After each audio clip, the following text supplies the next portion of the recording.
Isabela Reinaldo, bandido bom é bandido ressocializado, então a papuda já pro Bolsonaro, é isso aí. Papuda pro Bolsonaro, é isso aí. Será que vale pro Bolsonaro bandido bom é bandido morto? O pessoal da extrema-direita vai continuar falando isso, se ele for em cana? Se forem coerentes, eles vão falar, não vão?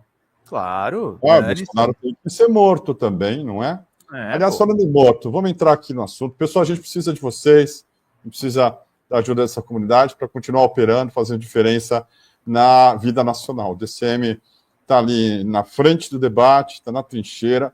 Não é à toa que a gente tem... Agora são 95 processos, o Fernando Miller acabou de receber mais um ontem à tarde, lá no endereço sede do DCM, no centro da cidade.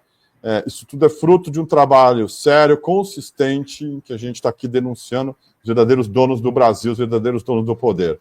A gente não mudou de lado, a gente continua antifascista e continua coerente com os nossos princípios editoriais. Tem gente que agora passou a nos chamar de governista, não sei o que, é uma esquerda golpista, sectária, e quer acabar com o Lula, tem um antilulismo aí, numa esquerda que vai quebrar a cara, porque está adiantando, antecipando a morte política do maior líder que a democracia produziu nos últimos 40 anos, né, que se chama Luiz Inácio Lula da Silva. Essas pessoas estão um pouquinho adiantadas, ou como diria o Mark Twain sobre os boatos acerca da morte dele, ele escreveu com aquela graça de sempre assim, os boatos acerca da minha morte são ligeiramente exagerados, quer dizer, ele estava vivo. É a mesma coisa que vale aí com o Lula. Não morreu, continua como a resistência maior contra o fascismo, e nós estamos aqui exatamente por causa dele, ele por causa de nós também, ele reconhece, e eu estou falando de nós, dessa comunidade aqui, do DCM. Então, vou lembrar vocês, precisamos de vocês mais do que nunca, porque sem vocês a gente não consegue fazer a denúncia dos golpes que estão acontecendo no Brasil, nesse momento em que falamos agora. Essa denúncia da PGR foi muito bem feita. Eu estava aqui cobrando há muito tempo o prece do Goné, mas quem me acompanha sabe também que eu estava querendo e estava também exigindo que fosse robusta para não incorrer no mesmo erro decorrente da pressa e da incompetência do Sérgio Moro e seus capangas lá da República de Curitiba, quando denunciaram o Lula, pediram a prisão dele, e aquilo tinha a força de um castelo de areia. No caso do Goné, não. É uma denúncia muito bem feita, com 400 páginas, assim, impecável, amarrando todos os fatos e colocando essa turma toda aí numa situação bastante complicada às portas da prisão. Tá? É isso que nós vamos assistir nos próximos capítulos aí do Poder. Acho que o timing foi bom também. Não acho que tenha sido equivocado.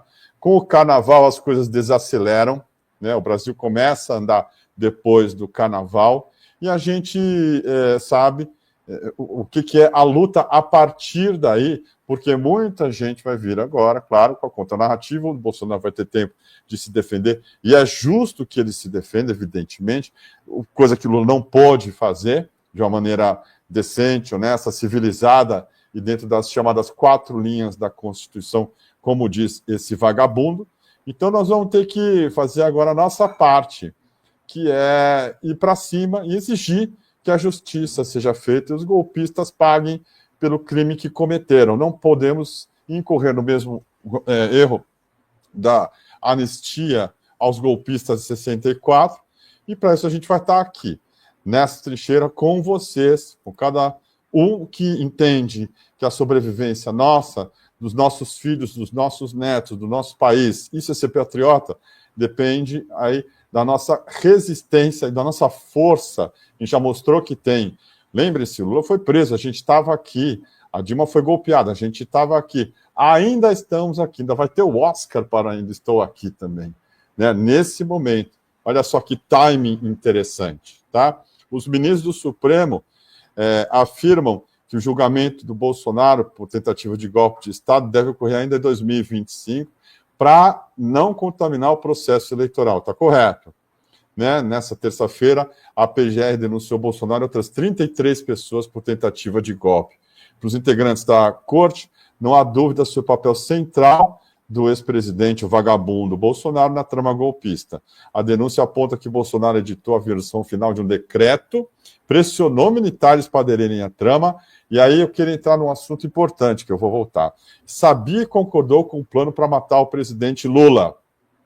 Caso a denúncia seja aceita pelo STF, e será, o ex-presidente se tornará réu e responderá a um processo penal no Supremo. Bolsonaro foi denunciado pelos crimes de 1. Liderança de organização criminosa armada. 2. Tentativa de abolição violenta do Estado Democrático de Direito. 3. Golpe de Estado. 4. Dano qualificado pela violência e grave ameaça contra o patrimônio da União. 5. Deterioração de patrimônio tombado. No entorno de Bolsonaro, o núcleo político avalia que a estratégia é esticar a corda, usando o processo como forma de mobilização política e mantendo o discurso de que ele disputará a presidência em 2026, embora esteja inelegível. Aí vai ter que entrar a sabedoria política, né? Porque aquele tribunal é político, e aí se trata de salvação da democracia e da pele deles mesmos, para não deixar que essa estratégia de esticar a corda seja efetivada, né? 10 pessoas e 12 datas são importantes para entender a denúncia contra Bolsonaro por tentativa de golpe. A defesa do ex-presidente manterá esforços concentrados na tentativa de anular a delação premiada do Mauro Cid, ex-ajudante de ordens de Bolsonaro, aquele anãozinho que vivia pendurado no saco dele. Para sustentar a narrativa de uma perseguição política, que Bolsonaro inventou, Bolsonaro e aliados seguirão reforçando a tese de que, mesmo que tivesse havido uma tentativa de golpe bem-sucedida, ele não teria sido beneficiado, segundo disse o advogado Paulo Bueno, em entrevista ao Estúdio I, da Rede Globo de televisão. Eu vou falar quem são os 33 canalhas aí que estão denunciados pelo Gonê, e vocês me acompanham aqui, tá? Por ordem alfabética. Alexandre Ramagem, ex-diretor da ABIN, deputado federal. Almir Garnier Santos, ex-comandante da Marinha. Anderson Torres, ex-ministro da Justiça. Augusto Heleno, quem diria, o anãozinho Augusto Heleno, Quasímodo da República, ex-ministro do Gabinete de Segurança Institucional, ex-assessor do Frota, que tentou dar um golpe dentro do golpe em 74, da linha dura da ditadura, comandava os porões da tortura também. O Heleno vem daí. Como essa escumalha toda do Bolsonaro vem do porão, não eram discípulos dos generais que comandaram durante 21 anos aí o regime militar. Paulo Sérgio Nogueira, comandante do Exército. Walter Braga Neto, outro vagabundo, ex-ministro da Defesa, ex-vice da chapa de Bolsonaro. Mauro Cid, ex-ajudante de ordens de Bolsonaro. E aí ainda tem, além desses, já falei alguns nomes, perdão se eu repetir, Ailton Gonçalves Barros, Ângelo Martins de Nicole, Bernardo Romão Correia Neto, Carlos César Moretson Rocha, Cleverson Ney Magalhães, Estevão Caos Teófilo Gaspar de Oliveira, Fabrício Moreira de Bastos, Felipe Garcia Martins Pereira, ex-assessor da Presidência da República, um homem ligado ao Steve Bannon, aquele que fez aquele sinal neonazista numa audiência no Senado, Fernando de Souza Oliveira, Giancarlo Gomes Rodrigues, Guilherme Marques de Almeida, Hélio Ferreira Lima, Marcelo Araújo Borvenet, Marcelo Costa Câmara, Márcio Nunes de Rezende Júnior, Mário Fernandes, ex-número 2 da Secretaria-Geral da Presidência, general da Reserva e homem de confiança de Bolsonaro. Esse aqui que é suspeito de participar de um grupo que planejou a morte do Lula, do Alckmin e do Alexandre de Moraes. Marília Ferreira de Alencar, ex-diretora de inteligência do Ministério da Justiça na gestão de Anderson Torres.